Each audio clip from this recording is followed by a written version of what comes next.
Okay, great. We'll call this it's a joint meeting of the Portland City Council Finance Committee and the Portland School Board Finance Committee to order. Let's start with introductions. I'm Nick Mavadonis. I'm an at-large counselor and chair of this committee on the council side. I'll try to, if I miss somebody, I'll jump in, but I'll try to introduce the city folks as I look across the screen. April Fournier, who is an at-large counselor and member of the committee. Tay Chong is a District 3 counselor, not a member of the committee. Kate Snyder is a member of the committee, the mayor. Let's see who else we have. Mark Dion is the District 5 counselor and member of the committee. Andrew Zaro is District 4 counselor, not a member of the committee. I think that's it for elected officials. City Manager John Jennings is here. Brendan O'Connell, our Finance Director. Ann Bilodeau, Deputy Finance Director. And Tiffany Mullen, who's kind of helping to run things behind the scenes. I think that's everybody I see on screen from the city. Did I miss anyone? I don't think so. Anna, do you want to, how do you guys want to do your introductions? I can give it a go. So I see on my screen from the top, I have Javier Botana, Superintendent, Ann Rothaker, who's our Executive Assistant, Gail Cressy, Director of our Title Funds. I'm sorry, I'm better with roles than I am with titles. Erin Townsend, Assistant Superintendent, Yusuf, at-large board member, Kathy Winchenbach, Director of Finance, Gavin Goodall, Director of Technology, Roberto Rodriguez, at-large board member and member of the Finance Committee, Grace Valenzuela, Director of Communications, Emily Figdor, Board Chair, Adam Burke, District 3 School Board member and member of the Finance Committee, and then we have Henry Gweed, who's helping us run things on TV3. Did I miss anybody? Oh, Malia Nally is here. She's Assistant Superintendent. I think you had more names than I did, so you did well. This is just for the public's benefit. We are required by the charter to have 2 joint meetings. We'd be having them anyway, but this fulfills the requirement for the second joint finance committee meeting. Normally, we would officially have the budget from the school department that would have been referred to this committee on Monday night. However, as many, well, probably all of you know, we had an internet outage and we had to stop our meeting was stopped abruptly for us. So we're going to reconvene next Monday. So there's no procedural issues, but I just want people to know that normally it would have been presented at the council level and then referred to the committee. I guess that'll still take place next Monday, but here we are. And tonight's really a chance for you all to present and for counselors to continue to ask questions and offer thoughts. So who is starting for you guys? I think Javier and Kathy, I believe they're going to present just in follow up on the questions that we got from last time, and we'll kind of go from there. So I'll turn it great. to Javier. Thank you. Yeah, and that's our plan for tonight, is to sort of re-ground you in the budget briefly, and then move directly into answering the questions that were posed at the last meeting, and then obviously at the end leave time for additional questions and discussion. So I also see that board member Aura Russell Better has joined us now. She's just entered the screen. So I'm going to share my screen. Can you see that? Okay. Good. All right. That's not what I wanted to do. There we go. So you've seen this before. It's our Portland Promise, the 4 goals of the Portland Promise, which is our strategic plan. And of course, all of the work that we do, and this budget in particular is grounded in the central premise of needing to advance equity as a school system, something that we all believe in wholeheartedly, but, something that we have a long way to go. And so, you've seen this graphic before, and at the last meeting, we also talked about the fact that our new vision for how we think about our work is better represented by this new version of the Portland Promise. Still the same 4 goals, but equity is at the center of what we are doing. Just to reground you in the reason for that, we have a couple of data slides that we use that illustrate why this is important. You can see that when we look at how our students of color do compared to our white students, there is and this is in English language arts on the state assessment a couple of years ago. The gap is, extremely large. And you can see in the, between our gap is the Maine gap, which is also significant, but you can see that ours is considerably larger than that. The same is true in mathematics. It's actually larger. It's larger at the state level as well. And so that is, that's an example of why we are so,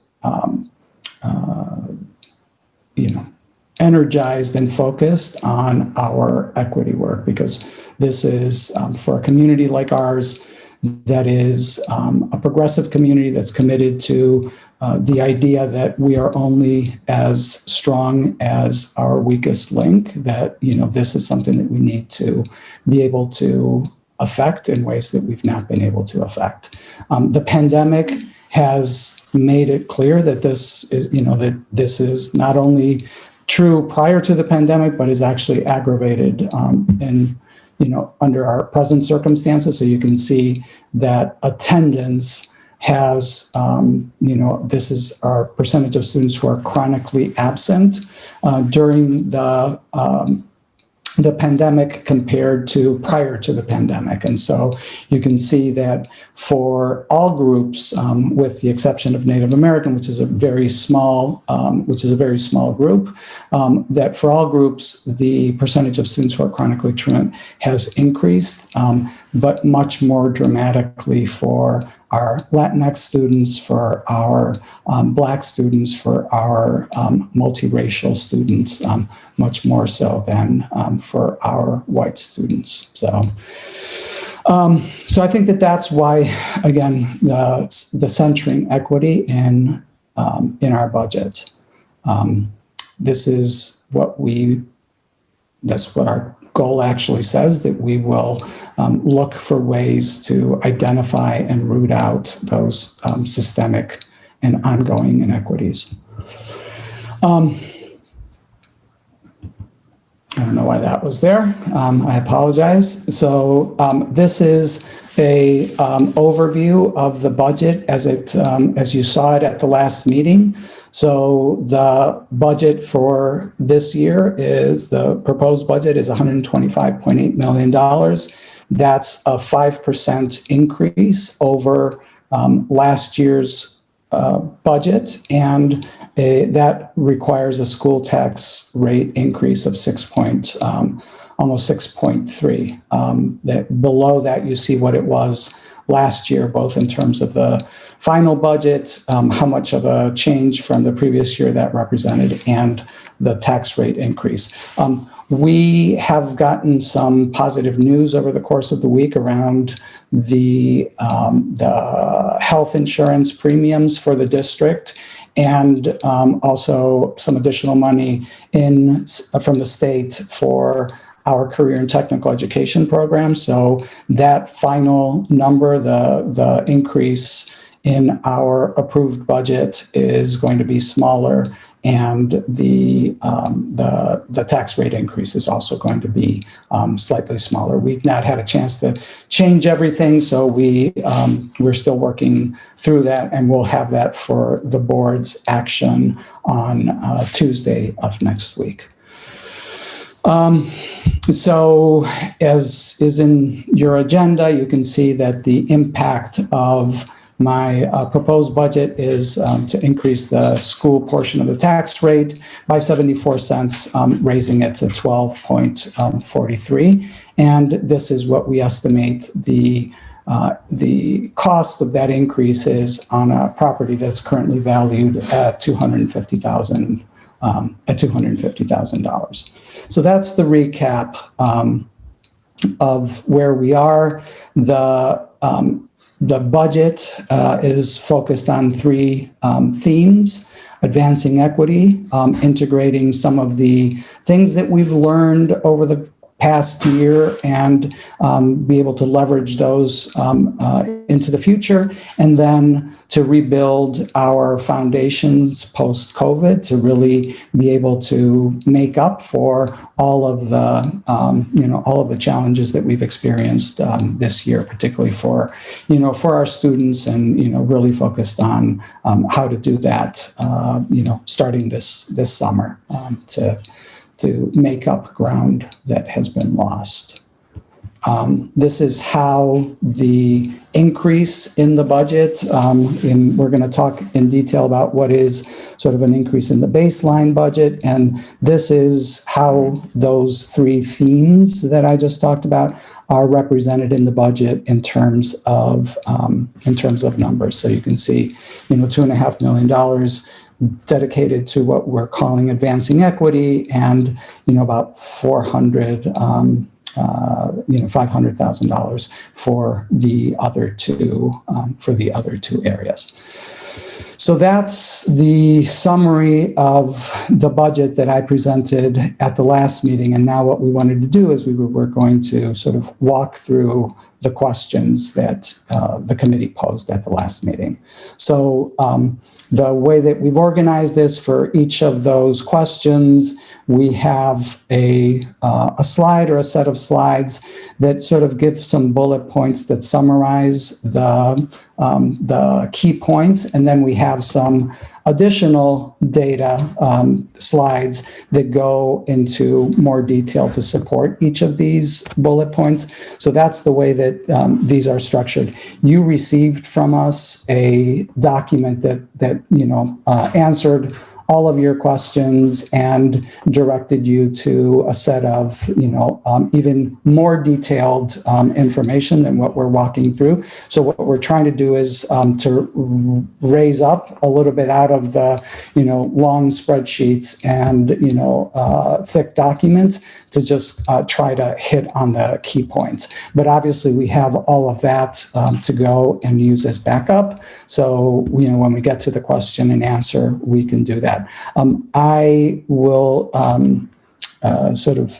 cede to the chair. If you want us to answer each of the questions and then pause and take your questions on the answers, or if you want us to just run all the way through and then come back to you and let you ask additional questions. So I'll just get started on this and then pause at the end of the first round, and you can decide what you want to do. Does that make sense? Sounds good.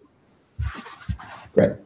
Okay, so the first question was, what is the result of those investments, and what is the result of just the escalation in the budget? So this slide summarizes that for you. Of the 125.8 million, so the total of 5%, from 119 to 122, almost 123, that is the escalation of the budget. That is, in essence, to cover the contracted salary increases and any other escalations in different areas, fuel, things along those lines. So that also includes our debt service increase. So, as you saw in the summary, the 2.9 million is what we call the new investments. And so the other piece is just the baseline. So this gives you a little bit of a, skip the slide there. So this is the baseline budget increase. So you can see for each of the major categories for salaries and benefits, what is, what that actual increase is and what percentage of the increase in that particular area is, this represents. So a 2.6% increase in our salaries and benefits. That will actually be smaller once we actually apply the insurance rate that we learned about earlier this week. And then non-personnel is actually down 1.7%, and debt service, as you know, is up $1 million. And we have, there were questions about debt service, so we have one of our questions is specifically devoted to looking at debt service and trying to quantify the impact of BFOF on not so much on this budget, but also what its impact is down the road. So this is our baseline budget increase, and then this is how the $2.9 million in the investments is impacting the budget. So you can see here that the bulk of those increases are in salaries and benefits. So 2.7 out of the 2.9 are salaries and benefit costs associated with staff. And then obviously the totals are the sort of the aggregate, and that's how you get to that 5%. So that's the first question that, the answer to the first question. So I don't know if you have any follow-up questions on that, or you want me to just keep going? I was going to say keep going, but it may make sense to see if there are follow-up questions on each slide. So do we have any counselors that have questions on that first slide? And if you can raise your hand if you do. I am not seeing anyone, so I think we're good, Javier. Okay, right, thank you.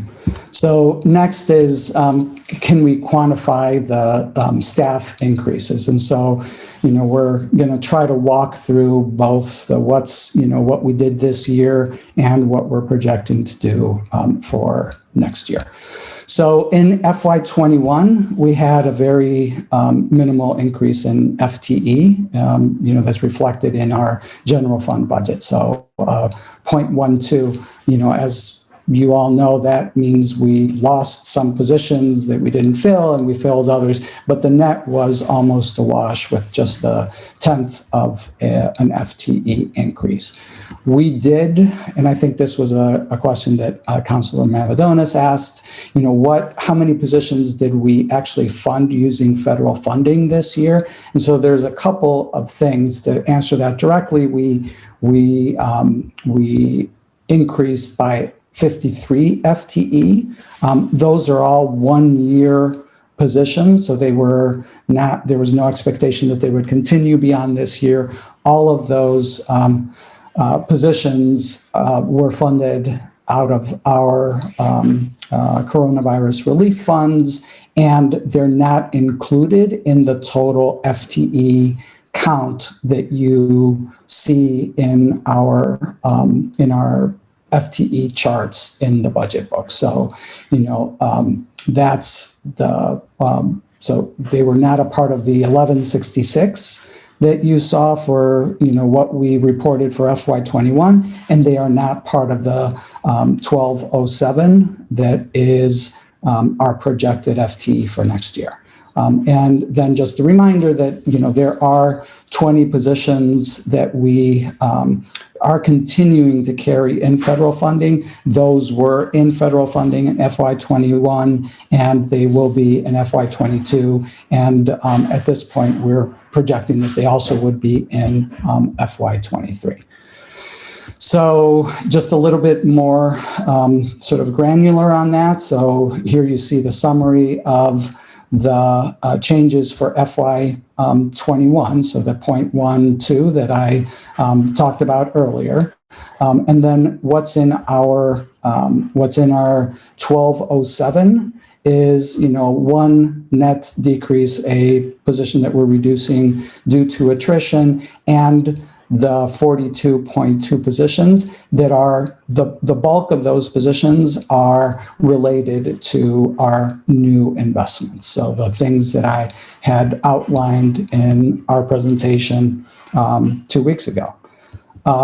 This gives you a breakdown for those 40.2 positions. That is actually 41.2 because there's a net loss of, there's that attrition. So it's 41.2 actual new positions. One is sort of covered by that position that is not being continued. So 24 of those positions are teacher positions, 8 ed tech, 5 are part of our base unit, which is our secretaries, custodians, transportation, and food service, and IT techs, so our technicians that work in our data department. And then 4 of those positions are non-rep positions. So those are positions that are central office like positions.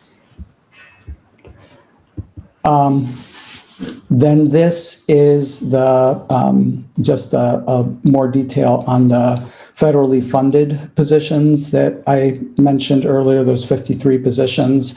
The majority of them were the backfills for people who were on leave to be able to ramp up and create what we call our remote academy, which was basically giving students the ability to not be at school during the school year in kindergarten through 8th grade. And so that's what the 53 positions went primarily to do that. We have substitutes, things along those lines that those were all 1-year only positions, and the custodians that I had described earlier. So that's the answer around staffing. So I don't know if you have any follow-ups to that. Yeah, do we have any questions on those slides? I am not seeing any hands pop up. I guess, nope. I guess I do have a question or two. Of the 40 or so new positions this year, are any of those were any of those included in the 53 that were federally funded last year? Any that are being carried over? Yeah, I don't believe that they are. Kathy, you probably have a better handle on that. I'm trying to think. I don't believe they are. Yeah. And if you want to, if it's that's fine. And if you find later that there's 1 or 2 and you want to just let us know, that's fine. What's the latest tranche of federal funds you're getting? I want to say you said 14 million or so at the last time we got together. That's our next set of questions. Okay. Well, and let me, I'll just, my question is, and maybe you cover it in the next one, but are any of the 40 or so new positions that could be funded with that latest tranche of stimulus money? So if you're getting into that in the next one, that's good. Maybe we can just talk about, let us talk about the sort of the whole picture on the federal funding, and then you can ask that question again if we haven't. Sounds good. Okay. So altogether, up to now, the district has received about $24.5 million in COVID-related funding. So this shows you how that breaks out. $2.5 million was last spring in the first COVID relief bill. 14 million we received over, late in the summer. This was the governor's set aside for coronavirus relief that she dedicated 180 million out of that funding to support schools in their reopening efforts. And then in December, we received another close to $8 million in the December relief package. So the way that we use that, the first relief bill, the $2.5 million, you may recall that that was how we were able to balance ourselves and come in with a budget that did not have a tax rate increase. So the 20 custodian positions allowed us to be able to lower what we expected from the taxpayers, and so that was funded out of that original CARES. The remainder of that is being used, so that was roughly $2 million. 600 and some thousand that still remains is going to pay those positions this coming fiscal year in that budget. So to your question, Councilor Mavadonis, there are positions that are currently in the proposed budget that are federally funded positions. And so, that is possible. So to answer your question, that is possible. It's questionable whether that is a sustainable whether that's a sustainable strategy. So I think that we can have that discussion as we move on. The CRF funds, the governor's funds, for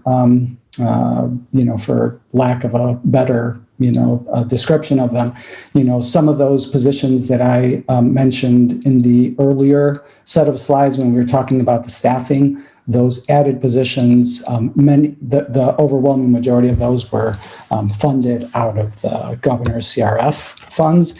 We also use the money for significant facilities improvements, and we also use that to pay for our community partners, the programming that we put in place to support families on the days that our students were remote and parents needed an alternative, or at the beginning or end of the day with our shortened school day.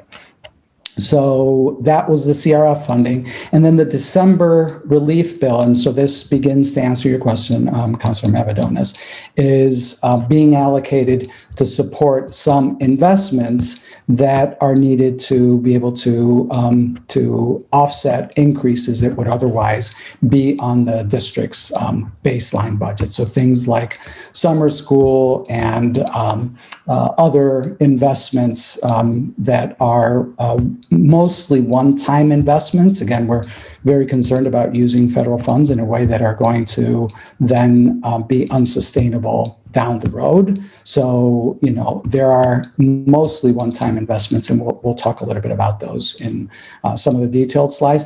And then also some of the investments that are needed for us to be able to finish out this year.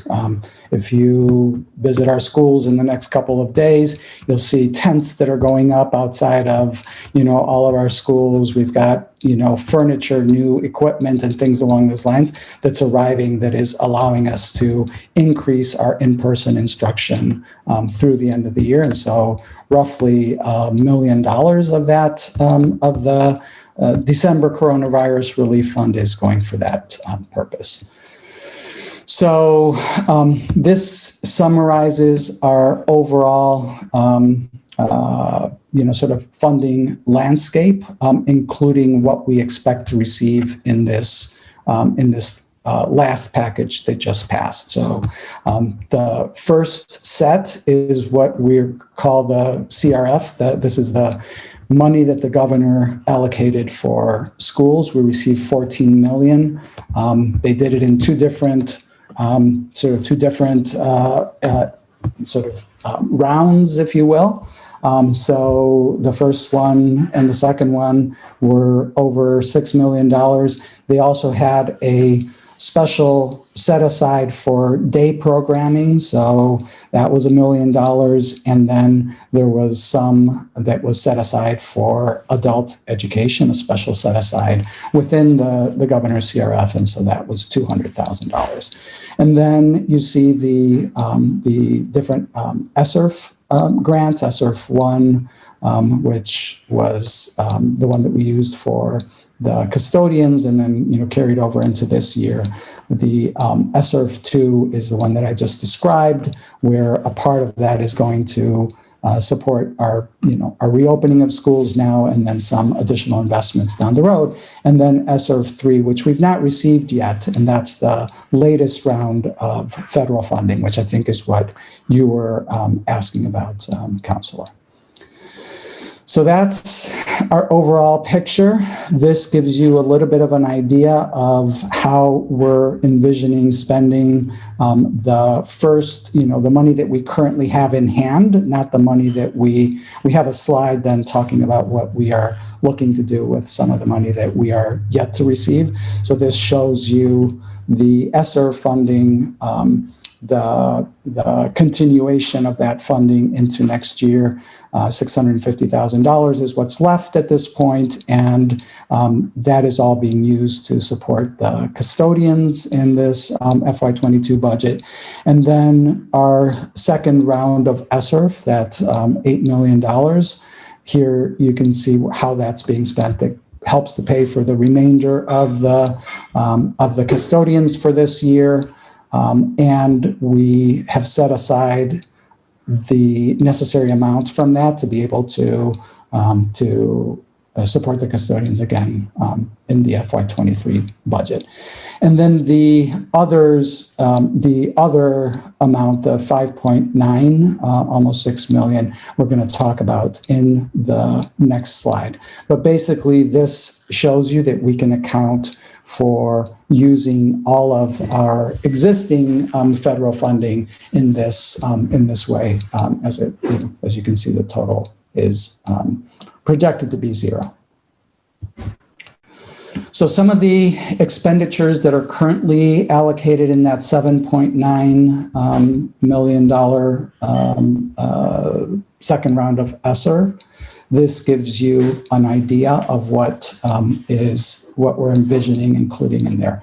So some curriculum supports in our academics department, some of the one-time costs. So those are things like professional development. It's not a FTE, it's mainly professional development in materials and things along those lines.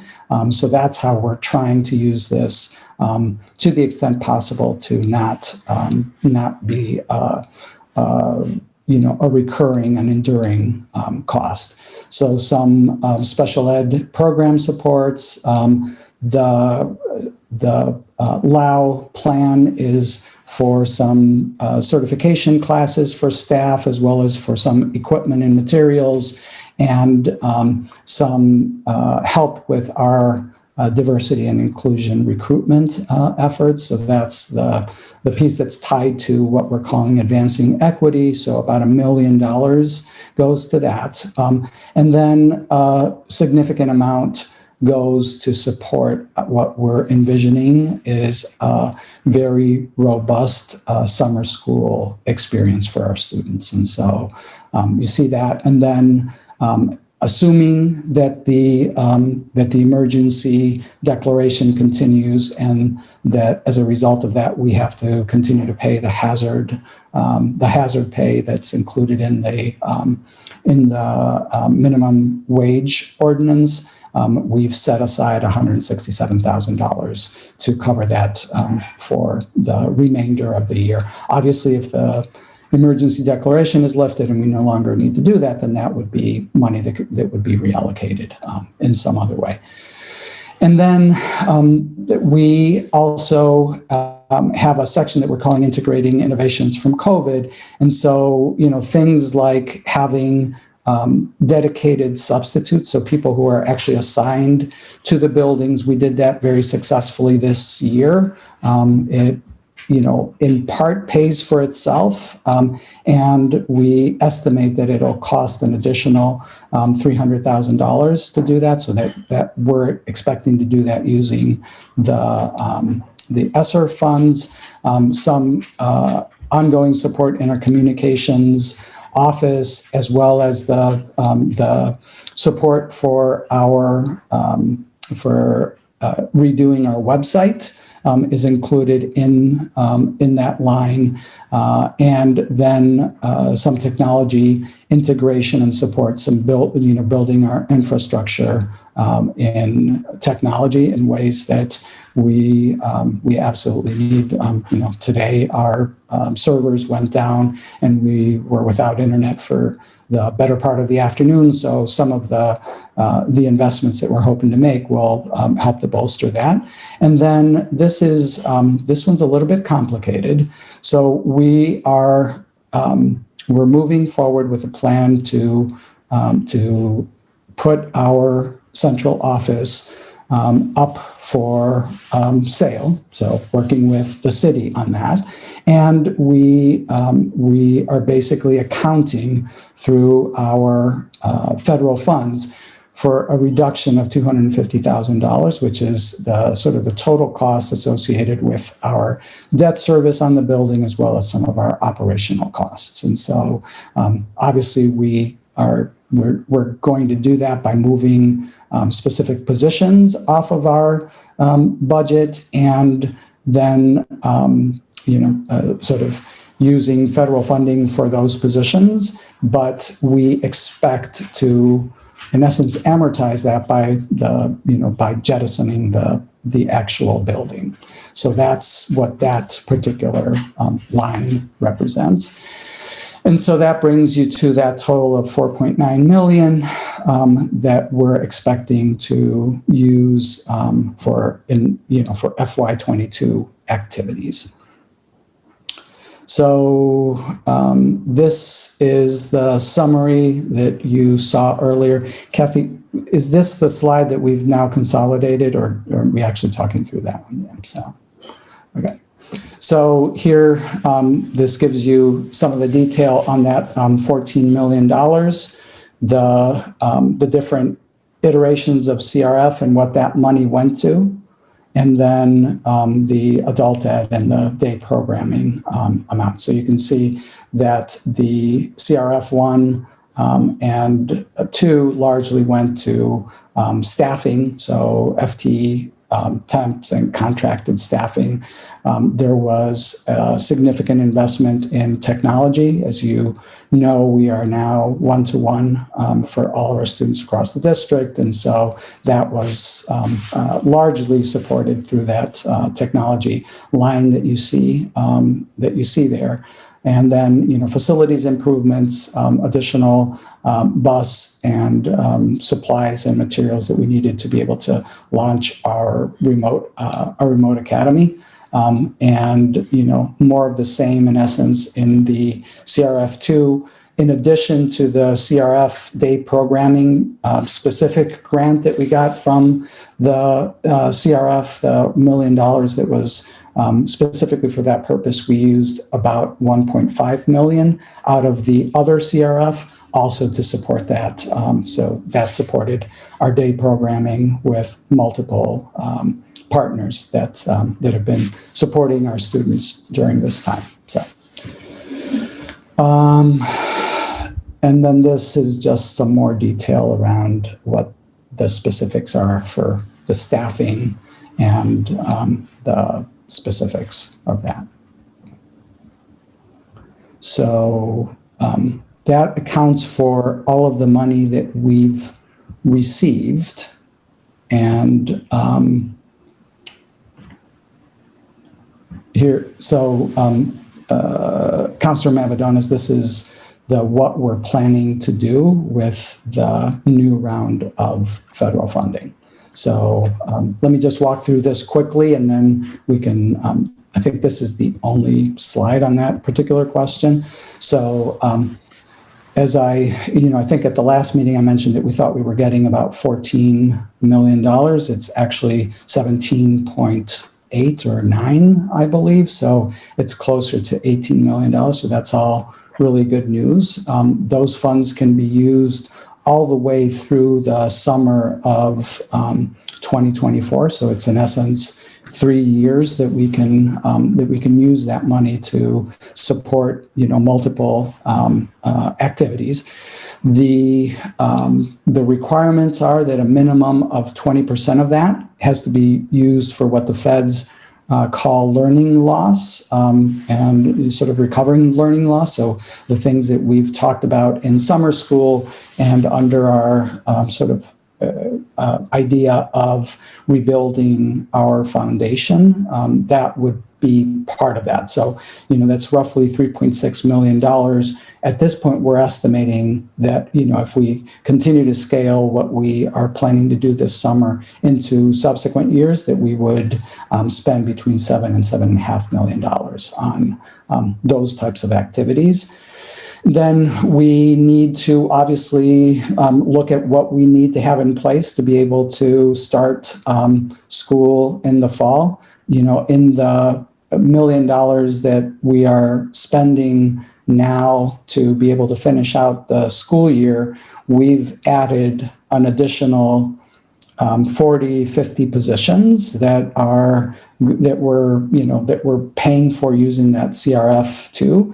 So if we're in the same condition that we are in now in terms of the distancing that's required and things along those lines, those positions would likely need to continue into the following year, and those we would need to use federal funding to support them. So those are additional aides, some additional teachers. So in classes where the number of students are too high for us to be able to to meet the social distancing requirements, we've added an additional teacher who's taken the overflow students and things along those lines. So we could presumably need to do that again in the fall. And so we need to be able to sort of set aside the money from this incoming $17.9 million to be able to do that.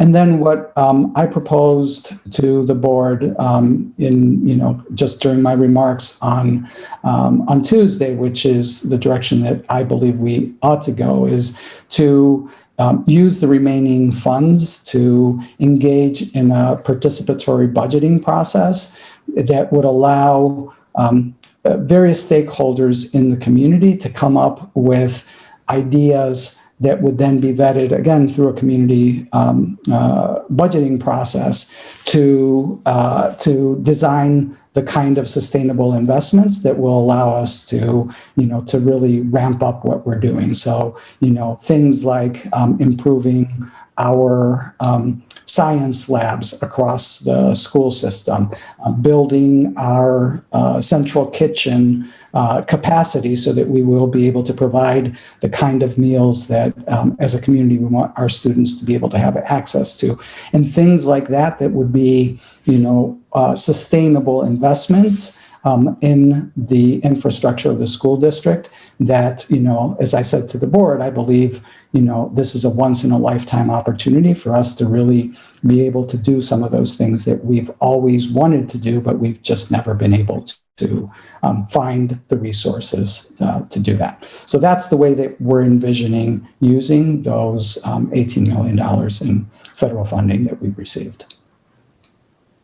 Thanks, Javier. Let's. Do we have any committee members or counselor questions? I see Kate. Thank you, Chair, and thank you, Javier, for this. So exciting that three summers of summer school will be able to be funded through federal dollars. Do you have any sense of how many kids K through 12 will be able to, or students will be able to take advantage of that opportunity? We're just in the beginning stages of our planning. That is a super ambitious undertaking for us. Just to put it in context, and I think I mentioned this at the meeting 2 weeks ago, we currently spend about $150,000 in general fund for summer school programs.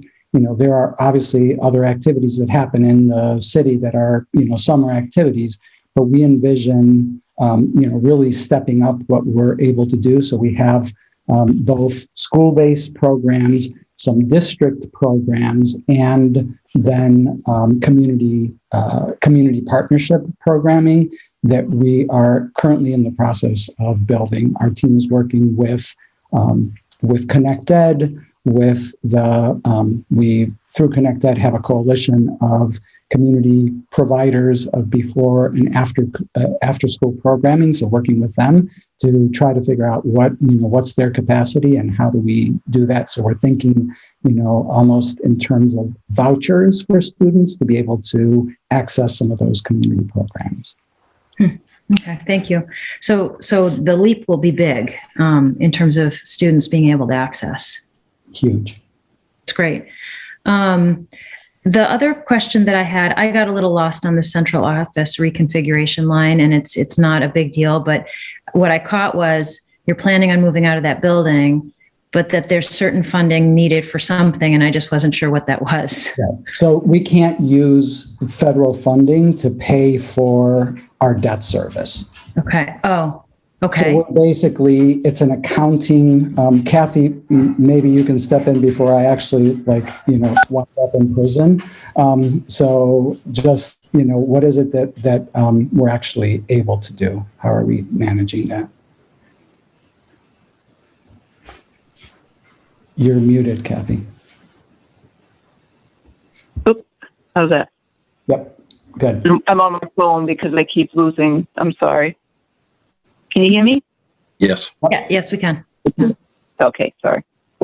So, yes, we're not allowed to use federal funding for the debt service.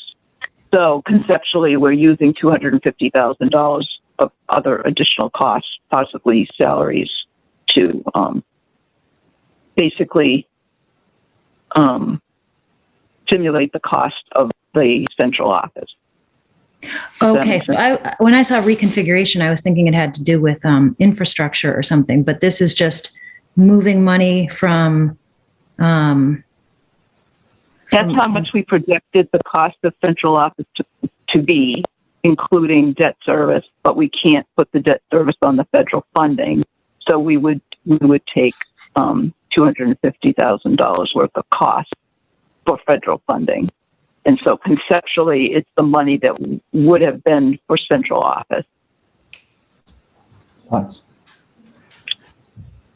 Okay. And we do need to find another, we do need to kind of spread out a little bit in the school buildings to, find space to print checks and those types of things. So we will need some central office presence, or, an ability to meet and perform certain duties at the school sites, but maybe not at the central office building. So that's why I said reconfiguration, because we still need to have some place to gather.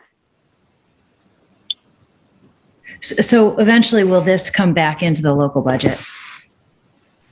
Not if we sell the building. Got it. Okay. Thank you.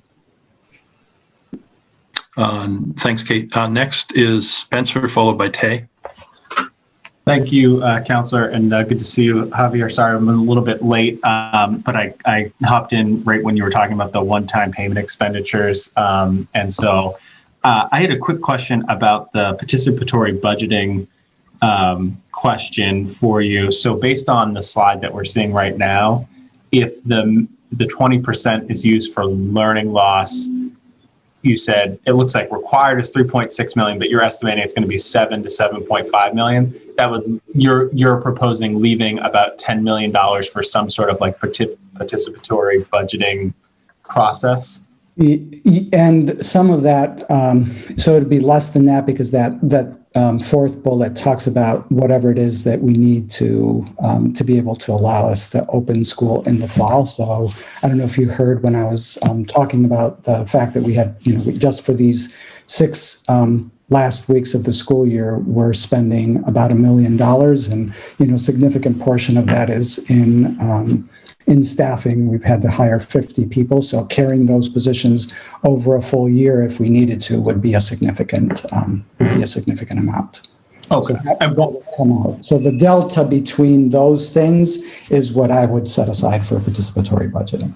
And we don't, and for a year, do you think by the next meeting we'll have some idea of what that cost would be if we had to carry those 50 or so people over the course of the year? I don't even know what that would come up to. Like, I don't even have an estimate. I mean, I think, we do, by looking back at what we funded out of CRF this year, if we needed all of those positions and maybe more, I don't remember exactly what that total is, but it's like 2 million in the CRF1, about 2.5 million in the CRF2.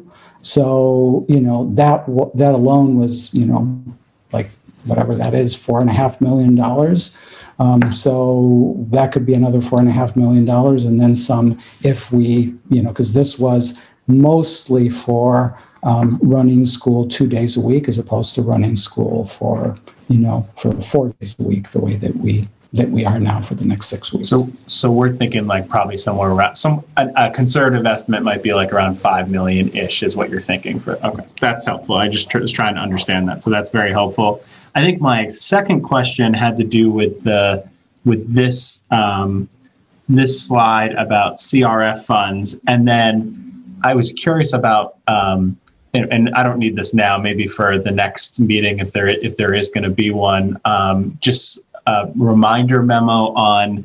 I recall there was I think it was $3.5 million that was used to fill last year's budget. Those were one-time expenses, and I cannot recall. I went back and looked through the material. I could not find it, and so if somebody had it, I was just going to ask if we could just include in the background just some additional information about what those funds went to last year. And I thought it was with respect to the CARES Act because it was right around budgeting time, but I cannot remember. So if somebody could just do that and add that for the record.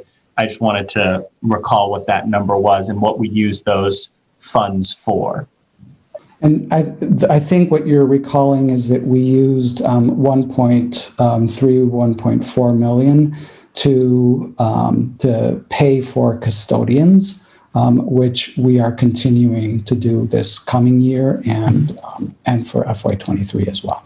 Okay, I actually, and that you may be right on that. I actually thought we used 3.5 million, and some of that may have gone to custodians for the very purpose that you talked about. But I thought it was there was a gap there, and I can't remember what it was. But if we could just go back and check, and I'll do my best to try to find it as well. But if we could just include that in the background, that would be super helpful. You bet. Yeah. Thank you. Okay, you're next.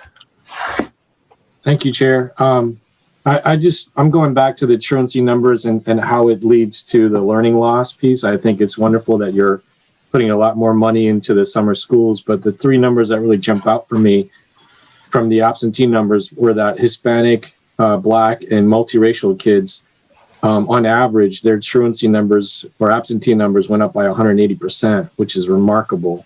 Basically, 33% of Black and brown kids aren't showing up to school. And so, I think it's great to have summer schools and have, curriculum around equity and have diversity directors. But if kids aren't showing up to school, it's kind of a moot point. And so I'm wondering what percentage of this budget is targeted to addressing that absentee problem. Are you going to have social workers do home visits? Because when kids don't show up to school or they're late to school, that's a symptom of something that's happening in the home. And, making a phone call isn't going to solve the problem, but visiting the home to see what's happening in the house. And I suspect that because, you have so many Black and brown kids who aren't going, it's a multi-age problem. And so there's probably a symptom that's happening in the house. Having, racially diverse cafeteria and all that stuff is great, but I'd like to see the kids actually show up to school to get those meals. To get the learning, to get the curriculum. And I'm wondering, are you going to hire more social workers or outreach workers, or how is this problem? And to me, it feels like an epidemic if a third of Black and brown kids aren't showing up. How are you solving this problem, and how are you addressing it linguistically and culturally? And do you have the supportive services to do kind of wraparound services for those kids? Are they working with, Empower Maine or other type of parent action committees, or or things like that, in addition to just getting the kids to school. So I just wanted to throw that out there. I mean, it's great to send the kids to summer school. I'd rather they not go to summer school and actually intervene so that they are in the classrooms throughout the school year. So I just wanted to put that out there. So I think first and foremost, we're taking the step that we're taking to actually get kids back in school in person more time, and so we think that that's first and foremost the strongest intervention that we can make right now. We are, if you recall, in the budget, increasing by 3.5 positions our social work FTE in the district. That's part of the $2.9 million in investments that I talked about at the last meeting that I just sort of glossed over as a total amount this year. So we're doing that. We're also increasing our parent and community specialist team. Those folks are all school year only, and so they will be with us year round so that they can help to do all of the work that I think you just talked about, throughout the entire year. We're also elevating their pay so that it's comparable to folks that do that work in other realms. That's all part of that $2.9 million. So that's a big part of it. For our summer program, in addition to summer school, that also includes exactly what you talked about. So we are building a structure of outreach coordinators working, through that will likely be our social workers working over the summer, focused on sort of bringing those kids into structured situations from unstructured situations. So that is, an integral part of how we're looking to spend that $2.5 million over in the summer. It's not to just, pay for somebody to go to a, ripple effect activity. It's also to pay for staff to do that type of work. That is central to our equity work, and that's why we track that data, very closely, and have been looking at it and obsessing and worrying about it throughout the school year. You all set, Tay? Yeah, thank you. I'm sure you've done the numbers, but it seems like 3.5 more social workers is great. But when you're talking potentially up to a couple thousand kids, that's a pretty big caseload. Because if half the kids are multicultural and you've got 30% of half, that's like what are you, like 6,300, 3,000? It's about 1,800 kids or so that are absent. That's a really big caseload to do individual visits and tracking those kids and doing the casework. So I'm just a big advocate for more intervention so that the kids don't act out in the classrooms, or kind of do the preventive work so that they can be more successful. Yeah, and clearly, we that's why we think that first and foremost, getting kids back into school is the most significant intervention that we can take, and then we'll continue to track and see how those numbers shape over the course of the year. I guess my last question is for high school students, it's pretty difficult to do summer schools if they're trying to work and they're already behind. How are you going to solve that problem with this equity budget? For juniors and seniors that are working and they were truant and they weren't showing up, they don't have to really respond to anybody. So I'm just wondering if you have a special strategy for them. We are working on flexible summer arrangements that will allow for multiple entry points, everything from really focusing on a proficiency approach. So, less about having to take the class and more about being able to demonstrate that you have acquired the content and skills that are required for whatever the domain is, as well as different entry points before school, after school, hybrid opportunities and things like that. We're also looking at using high school students as mentors and teachers for our younger students. So hopefully we can also bring them in to jobs that are, actually helping younger students and, sort of making up for the, or providing the income that they would otherwise be, looking to make, working at other places. So that's also part of our plan. We are planning to do sort of an in-depth look at what we're planning for summer school at the May 3rd school board meeting. So I'll make sure that you'll get the materials from that as well. And I'm sure you're already doing this, but will the equity budget also include some kind of multicultural training for outreach workers and the parents, specialists, because they'll be working with that particular population? Yeah, and definitely, and also, we're, as you may have heard, we're really trying to put a premium on hiring and compensating multicultural staff appropriately. Thank you. Thanks, Tay. April, you're next. Thank you. And thank you so much for following up on the questions, Superintendent. It's really helpful, I think, to have some of this additional information. I love the participatory budgeting piece, so I'm really excited about that. I think giving the community a voice and an opportunity to share their priorities as it relates to this really big investment that we're asking them to make is just so important. Just one of the questions I had, and as I was reviewing the materials that caught my eye, is the projected enrollment jump that we are going to likely see. And I wonder, I'm just from my own experience with work and kind of seeing what's happening with the community, we have so many families that have kind of arrived in Portland during COVID because of the resources that we have here. Or is that why we're expecting an enrollment increase? Or do you have any other info on why we're expecting to see that go up so much? Probably not at that level of detail, but we do have one of our questions, one of the sort of the sections of the presentation dealing with our enrollment projections. So hopefully we can address it then. And if not, please just ask the question again. Awesome. Thank you so much. Let's see. All right. I don't see any other hands. I have a few questions. Thank you for all the information. One question, maybe followed up a little on what Tay asked. Make sure I understand on the absenteeism, the truancy. That's comparing the current year, which is hybrid in most cases, or remote, with last year. Is that correct? That's correct. And I assume that's hard to, it's kind of not apples to apples. Is there some, and I don't know that there would be, but some national metric or other similar sized communities where we know if we're doing better or worse in that category?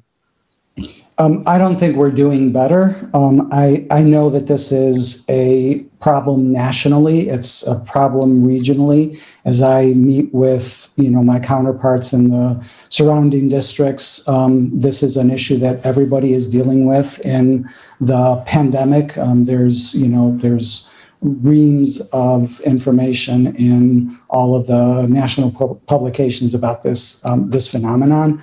So I don't think that we're doing, I don't think that we're doing better. And I think this is part of, and this is why we use it to say, like, in the pandemic, these things that were already problematic have gotten worse. And, it's gotten worse in particular for the student populations that we were already not serving, not serving as well as others.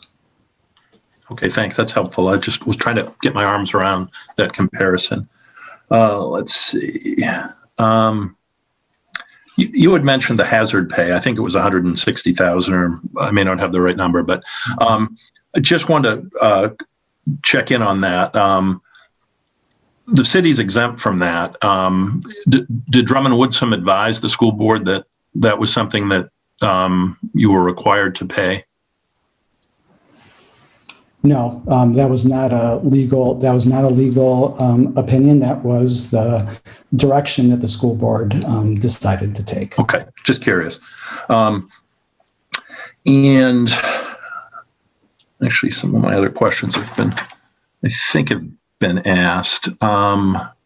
but I do, in general, and this is more probably a larger issue. I mean, 24.4 million is a lot of money. It's, as we all know, it's equivalent to about probably 20% of the proposed budget. I know it's not money that we probably can use for a lot of operating expenses. Last year, I think some of us raised concerns about even using federal funds for the custodians because it's an ongoing expense. So I guess for me, and this may be embedded, I kind of lost, it was a thorough presentation and a lot of data, but I kind of lost some of the numbers in there. So maybe this was in there, and if it isn't, tell me if this can be done without too much work, if it's not already done. But I'd really be interested in all of the additional funding or the increases, because we're looking at, close to a 6% tax increase. How many of those things have ongoing costs associated with them? I don't expect you to answer that tonight because there are a lot of things in it. But if it was possible to get something like that, so we understood the kind of the range of that universe of items and what things are clearly one-time expenses and what things have lasting cost. So if you have it, or if it's something that could be put together, that would be very helpful to me. We can put that together in detail, but can I just give you a thumbnail? Oh, absolutely. Please do. So the 2.9 million, that is what we're calling the investments, that is ongoing. So that is getting, and you saw that the bulk of that is FTE. So those are positions, and we envision those as enduring and continuing positions.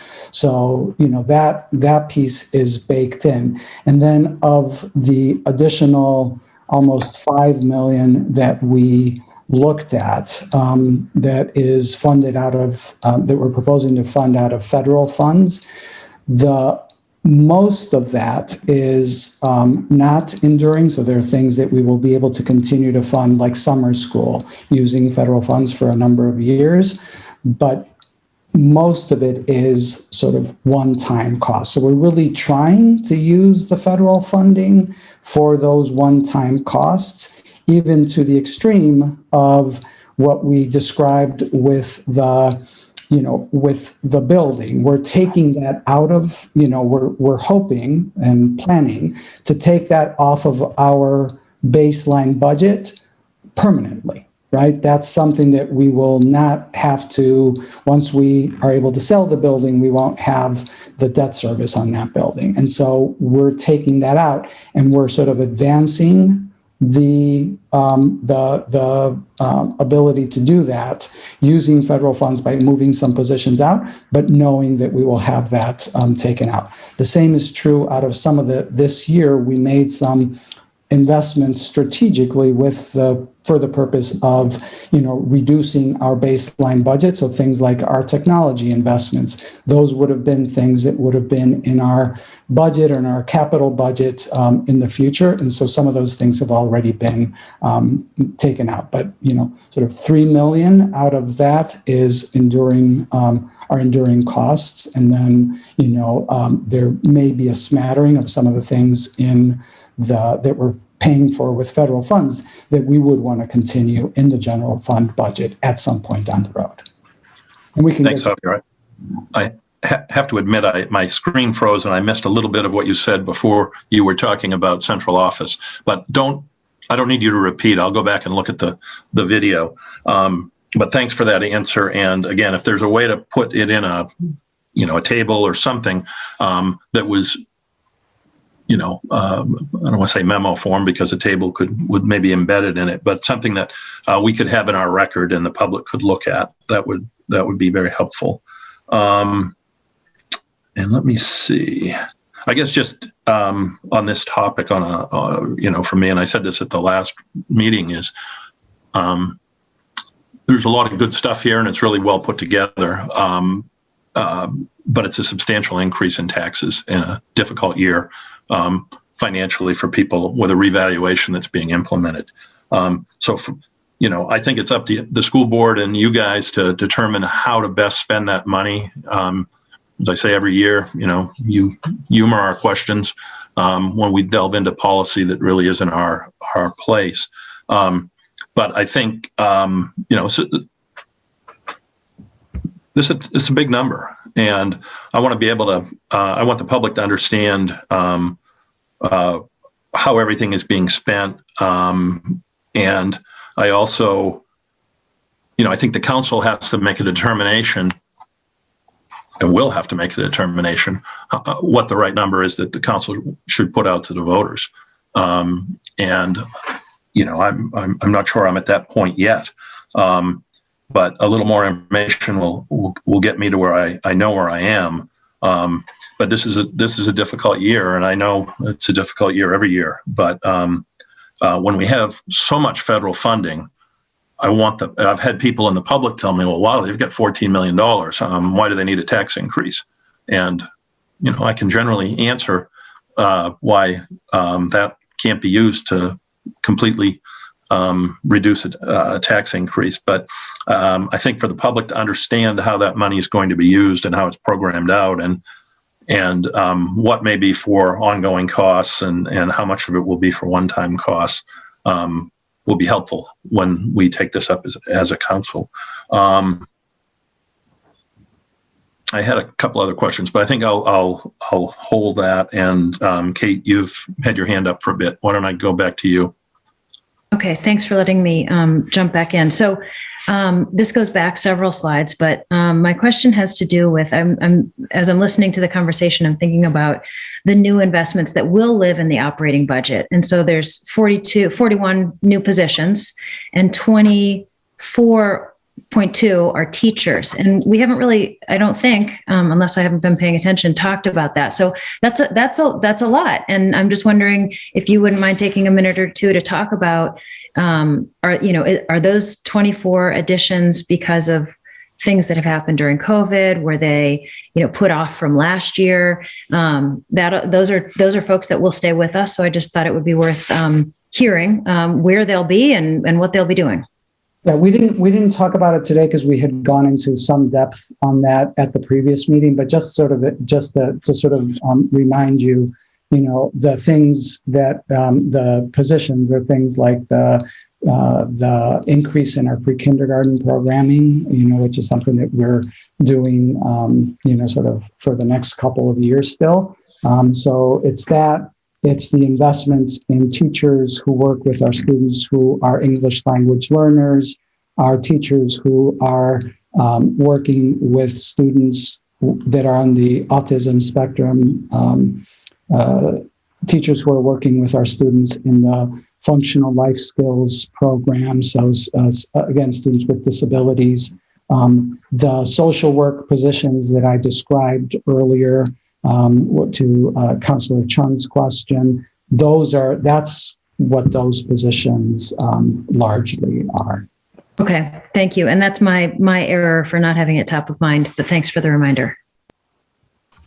Any other councilors have questions?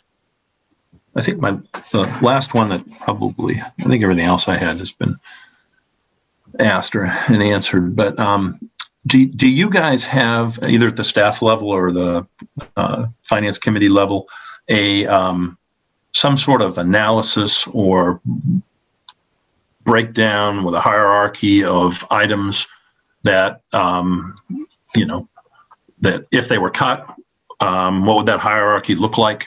I assume there was some level of analysis done looking at trying to bring the number down some, and maybe there wasn't. If that's okay, that's fine too. But if you have that, if you could share it at some point.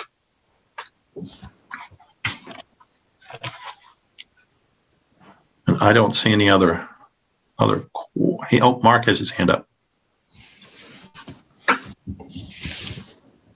Thank you, Chairman. I didn't know if there was going to be more presentation from the superintendent. That's why I was holding my powder dry.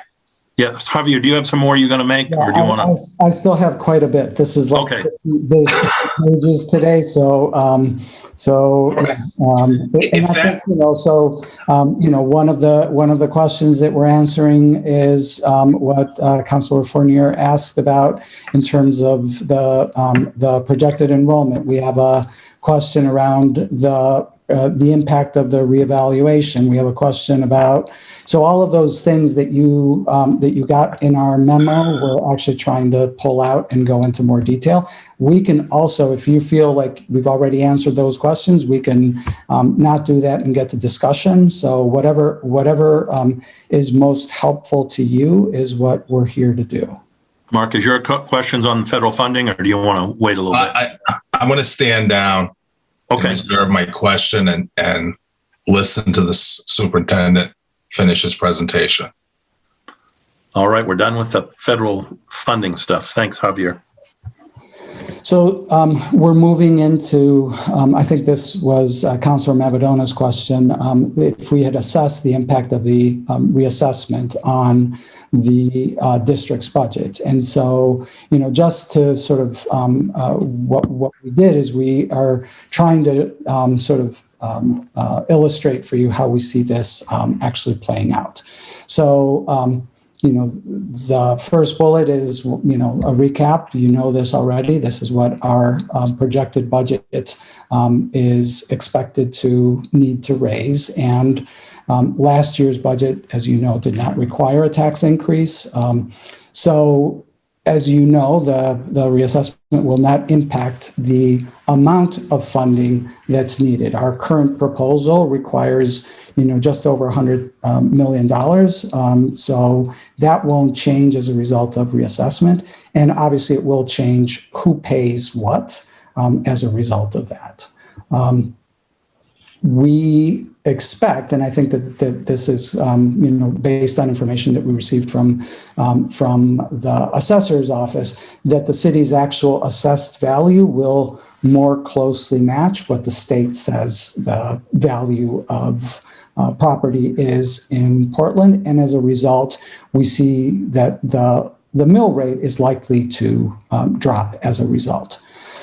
So, this is, again, what you already know. The proposed tax, the proposed increase will raise the school's portion of the tax from, by 74 cents to 12.43. And, it requires an additional investment in revenue, so an additional revenue of, roughly $7 million. So that's the total impact. And we know what that what that is for a home that is currently valued at $250,000. So I think this is important for you to visualize. So this is, we've brought this to you a number of times that in the past few years, the difference between what the city's valuation is according to the city and what the city's valuation is according to the state has really grown. The discrepancy is now close to $3 billion. So it's a very significant, roughly 30% of a difference, and that has really skyrocketed in the past few years. I think it's safe to assume that in 2022, with the reassessment, that those numbers will be close to each other, if not identical. So what we wanted to do is just talk a little bit about what happens to that hypothetical $250,000 house in this scenario.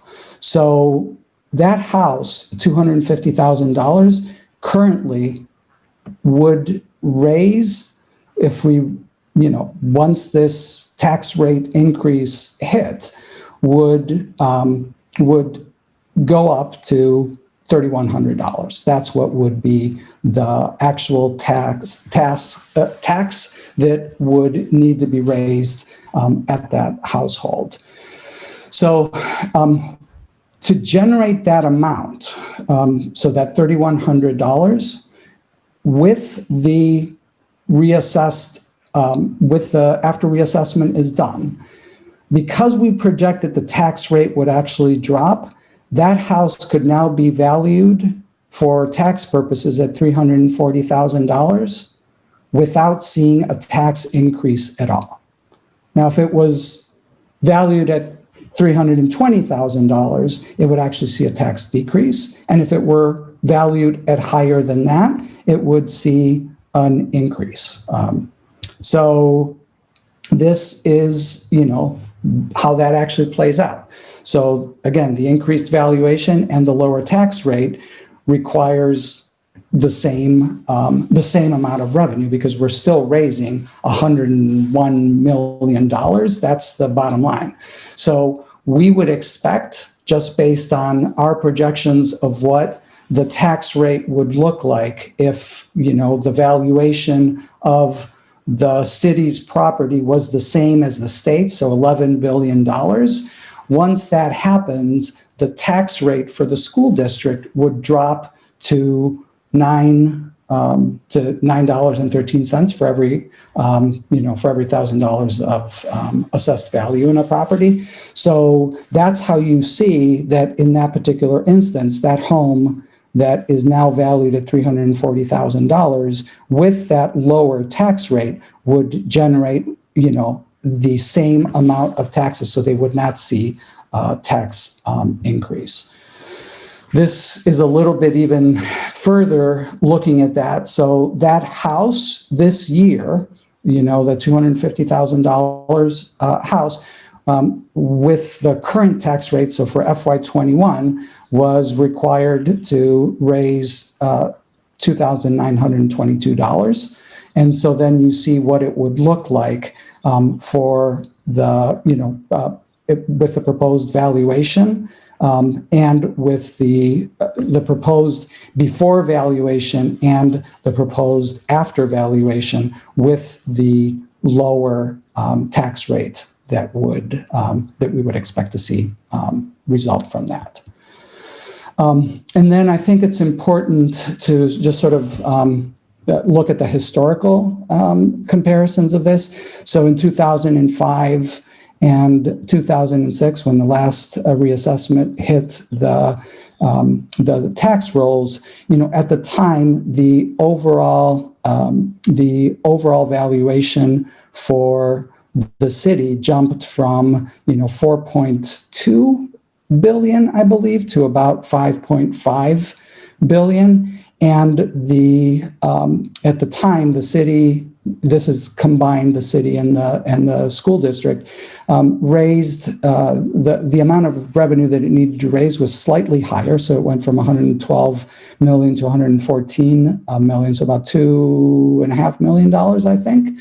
And, but the tax rate dropped as a result of that new valuation, dropped from a combined tax rate of $26 to a combined tax rate of $20. So that also illustrates that, what we showed on the other slides actually has a historical precedent in the last time that there was a reevaluation.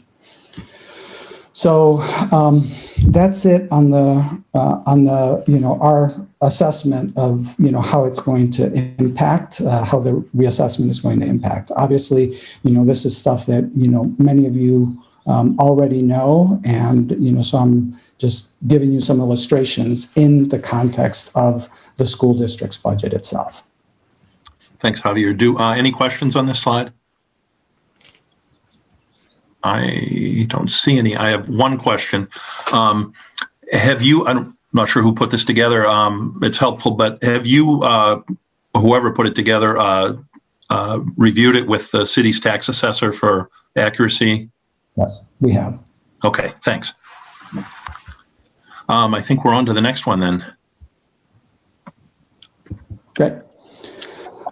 So I think this was Councilor Zaro's question about how much of what we spend as a community on Portland Public Schools is directed at the local community, and we struggled with really being able to answer that in a productive way, so I apologize for that. So just, the general idea is that, for our procurement purposes, we follow the city's procurement ordinance, which does not have any local preferences or local set-asides. So, concurrently, we don't either.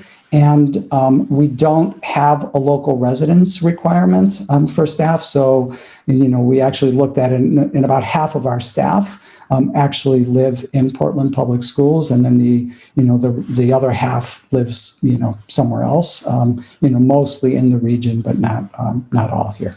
So I don't know, Councilor Zarro, if this is helpful at all, and if that's even what you had asked. But this is all that we were able to come up with.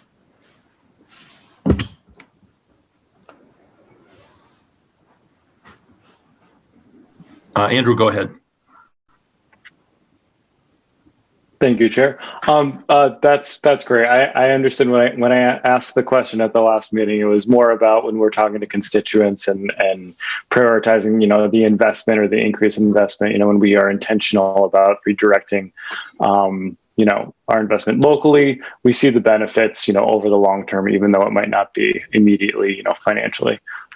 So yes, thank you for taking a shot at it. I wasn't expecting anything, significant at this point, but I appreciate it. Thank you. Javier, I think you're all set to move to the next one. So the next one is dealing with the expected enrollment for next year. So as you may know, I think we discussed this briefly, and that's why this question came up. Our budget book shows two different enrollment scenarios. One is the actual, both of them are basically the same methodology, which is the one that we use every year, which is to look at our students who are in school this year and roll them up a year. So all of our seniors come off of our rolls, and then whatever our kindergarten was that year, we just assume that it's going to be that same kindergarten in the following year. And so that's how that's our standard methodology. We also have a more detailed, more scientifically done projection, which I will also talk about in some of the slides that are coming up. But the reason that we have those two projections in the budget is, one is that our enrollment was significantly smaller this year than it was in last year, so roughly by about 2%. So just to put that in context. And I think we have in our comps slides that we'll walk through towards the end, you'll see what those enrollment decreases were in some of the surrounding districts. And we're sort of right in the middle of the pack on that in terms of the 2% decrease. And so, again, nationally, the numbers are closer to 4%. Statewide, it was about 3.5%. We budgeted this coming year on the assumption that we were going back to a normal enrollment. So we did not use the lower enrollment projections, which are the ones that we believe were I don't want to say artificially, because they were very, really real, impacted in a very real way by COVID. But assuming that that is no longer the scenario, our staffing is based on the assumption that is the higher of those two numbers. So the one that is in the 6,800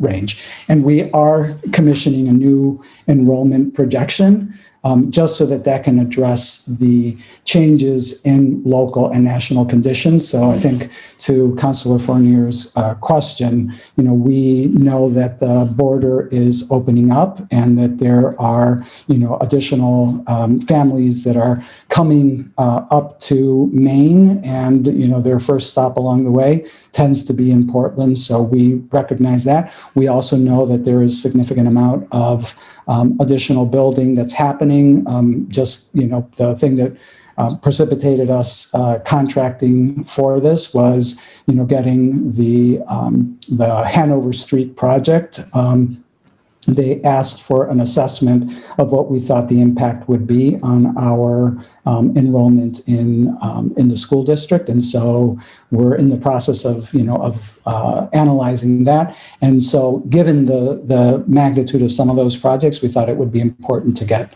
that sort of more scientific look at our enrollment projections.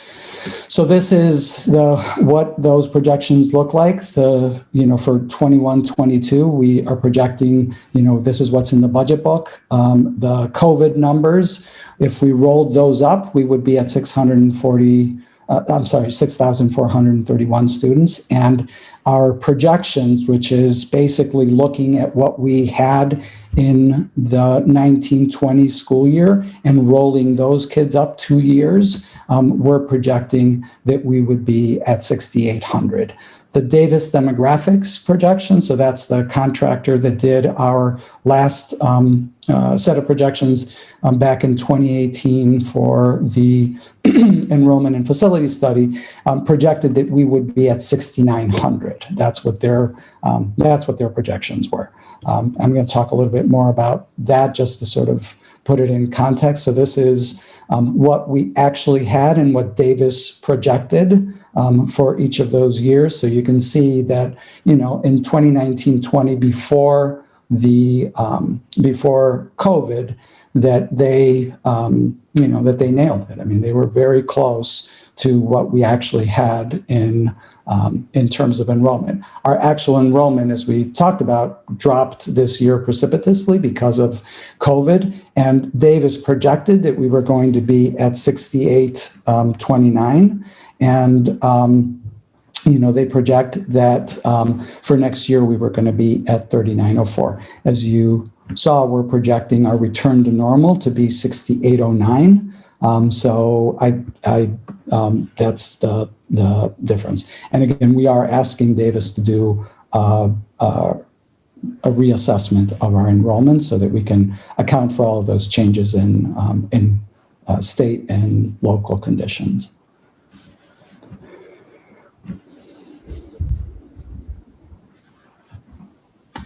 Any more questions here? No, that's really helpful. Thank you for walking through that. I appreciate that. I think you're on to the next one, Javier. Right. And I think this is our last one before we get to the comparison. So this is, the impact of the BFOF4 school bond on the district's debt service. That was a question, I believe, from Councilor Dion. So, this is the what was projected. As you know, the Portland voters approved the $64 million bond to rebuild those 4 schools. When you go back and look at the council materials around the time that this went through the council, the tax rate. So this was the projections that the council acted on. So it was expected that the tax rate would increase an estimated 3.1% by FY24 due to those debt service payments. So that was the projection. And this is what was actually in the materials for a taxpayer with an average home value at that time of $240,000. There would be an estimated $2,700 of additional taxes over the 26-year life of the bond. So, approximately $104 a year would be added to the tax. The tax expectation for somebody with a home valued at $240,000. The present state, so we're going to that's what was projected, and this is how it's actually playing out. So I think this, LICEF is almost done. We will be done after this summer, the summer construction season. So we will be that project will be done. And then the other 3 schools are currently at different places in the bid process. One is out to bid, the other one's going out to bid, and the other one will go out to bid later later in April. But all 3 of those are expected to break ground this summer.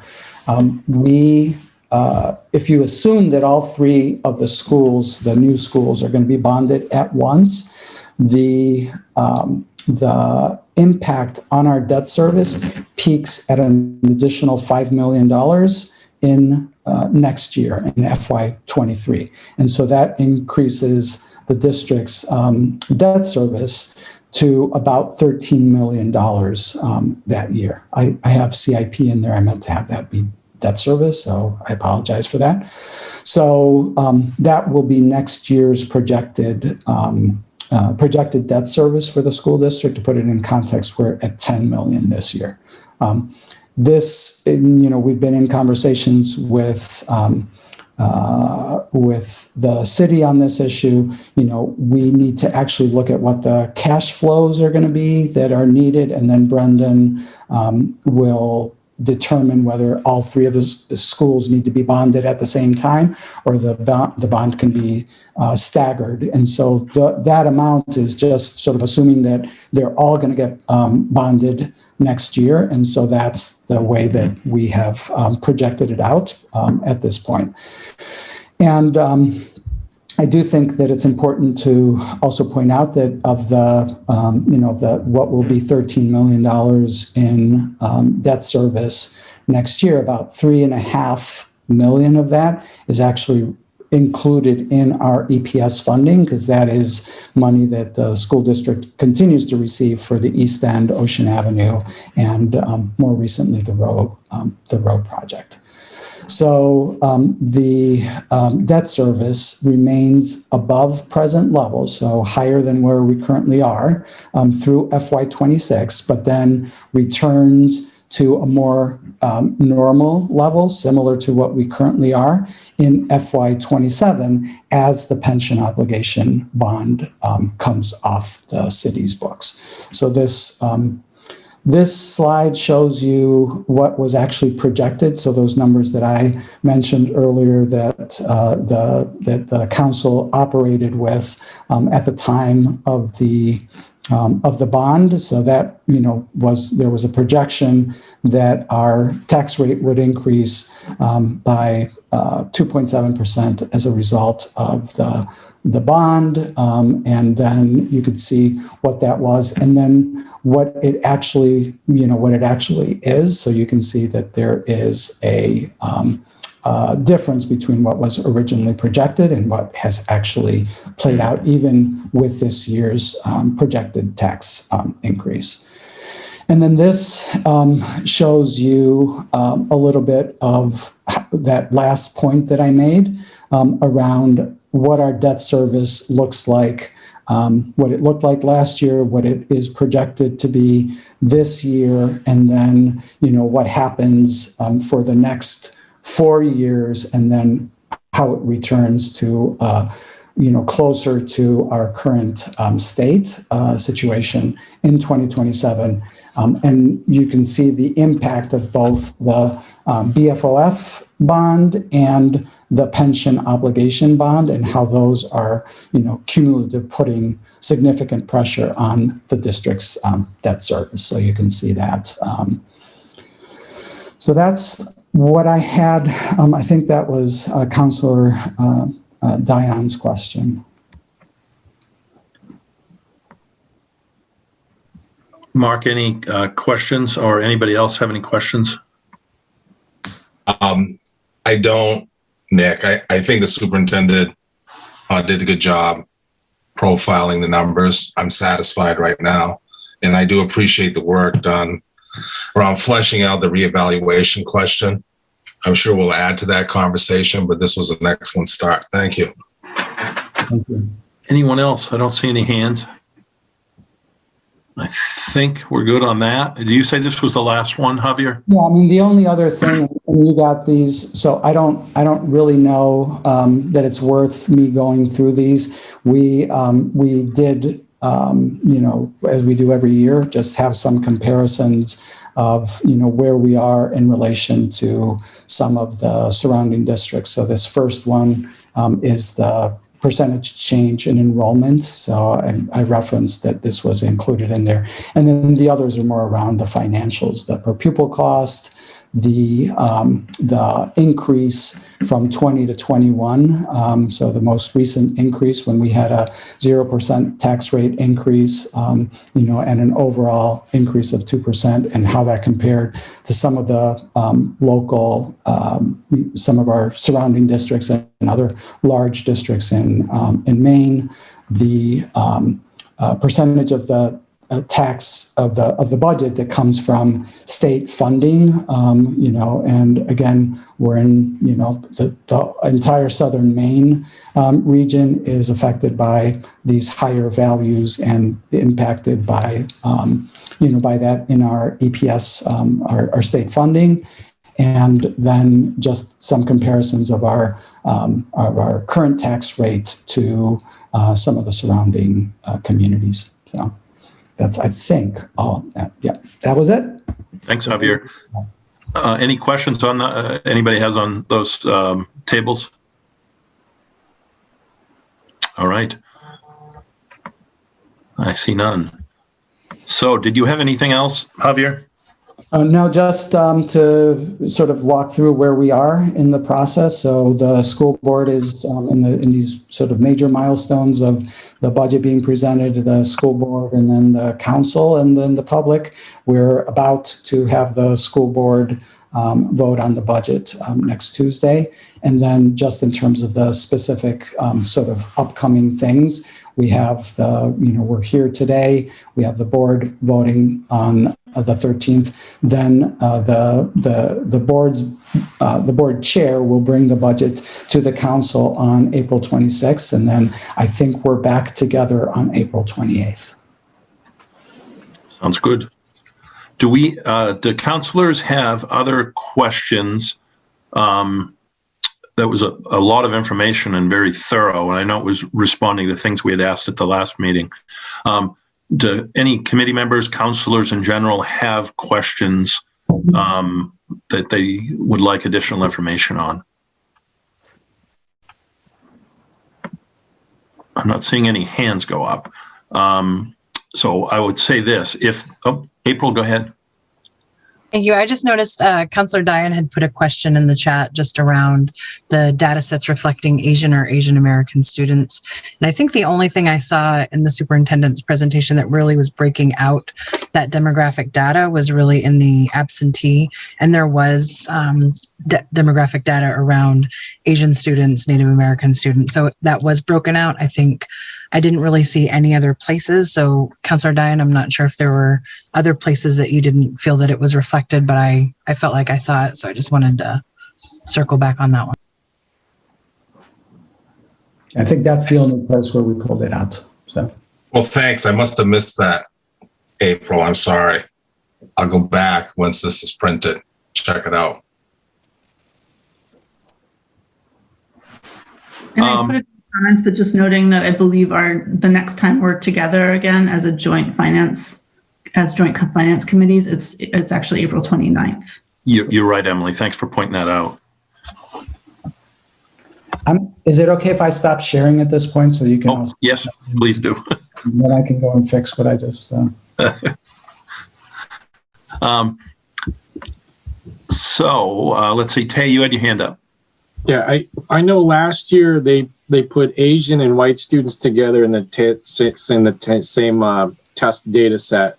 I'm just wondering if you did that again this year, or Asians weren't included in the test scores, because when you look at the test scores, it had Hispanic, white, and black, but the Asians weren't reflected. I'm wondering if that was part of those students of color was part of the white population as opposed to not having their own track. Because you did that last year, and I pointed that out. I'm just wondering if you did that again this year. I believe that, and I will double check, but I believe that in our slide that you saw at the beginning that looks at white versus students of color, that which the only one that we had that had that particular cut was the English language arts proficiency. That the Asian students are included in the students of color, but I don't know that for sure. So we will let you know for sure. I know that they're not bunched in with the white students, but I don't know if they're, I would assume that they're included in the student of color, but I will double check that.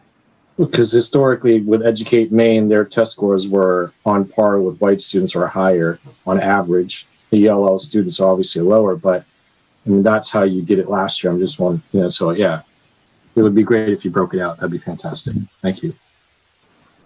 Thanks, Tay. Any other council questions, requests for information on the budget, the school, what soon will be the school board's budget? I'm not seeing any more hands. I would say that if counselors have questions that you think about later tonight or tomorrow, get them to Brendan so that he can get them over to the school department. If we don't have any, that's fine. You really gave us a lot of information tonight and appreciate that and the thoroughness of it, particularly in response to the information that we had requested at the last meeting. Anybody have any other thoughts on this before we move on? Anna. Thanks, Nick. I realized, I think you had kind of asked a committee question in there that I didn't jump on at the time, which was whether or not we had come up with a list of priorities for making reductions. And we just voted this out of committee last Thursday. We didn't come up with such a list at the committee level. And I think our approach this year really was our prioritization came in building up the budget. So everything comes really from the Portland Promise, from our strategic plan. And, that's a long and ongoing strategic plan. So we kind of looked at what we thought were like the most crucial investments and we put those into the budget. So, what you're seeing there is kind of what we deemed as crucial at this juncture. Thanks, Anna, for elaborating on that. And I was just going to say, if there was something or document that you had, if you could share it, but there isn't, and that's fine. And I appreciate that. Thank you. And thank you for your time this evening. We appreciate all your digging into our budget. So thanks for your patience with us. And unless somebody has something else, we can let everybody go. Thanks to all the school board members and the school staff for being here. A lot of night meetings. So thank you for what you do. Thank you. Yeah, okay.